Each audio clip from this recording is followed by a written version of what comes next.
Veligonda project కింద గ్రామాలకు కేటాయించిన పునరావాస కాలనీలలో పనులను వేగవంతం చేయాలని జాయింట్ కలెక్టర్ పి శ్రీనివాసులు అధికారులను ఆదేశించారు. మార్కాపురం పట్టణంలోని జిల్లా కలెక్టరేట్లో వెలుగొండ ప్రాజెక్టు సిబ్బంది మార్కాపురం పెద్దరవీడు అర్ధవీడు మండలాలకు చెందిన రెవెన్యూ అధికారులతో ప్రత్యేక సమీక్షా సమావేశం నిర్వహించారు.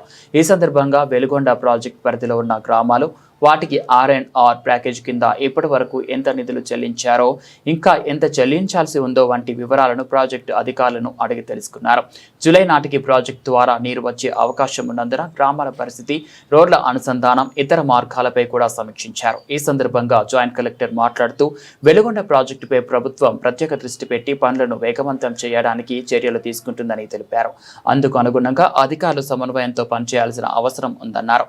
ముఖ్యంగా పునరావాస కాలనీలో జంగిల్ క్లియరెన్స్ పనులను వెంటనే ప్రారంభించాలని సూచించారు. ఈ అంశాలపై 2 రోజుల్లో నివేదిక సిద్ధం చేసి సమర్పించాలని, దాని ఆధారంగా ప్రభుత్వం నిధులు కేటాయిస్తుందని చెప్పారు. పెద్దారవీడు మండలంలోని VROలు పనితీరును మెరుగుపరచాలని, లేని పక్షంలో కఠిన చర్యలు తీసుకుంటామని హెచ్చరించారు. అర్జీదారులను పదే పదే తిప్పుకోకుండా వారి సమస్యలను వెంటనే పరిష్కరించాలని సూచించారు.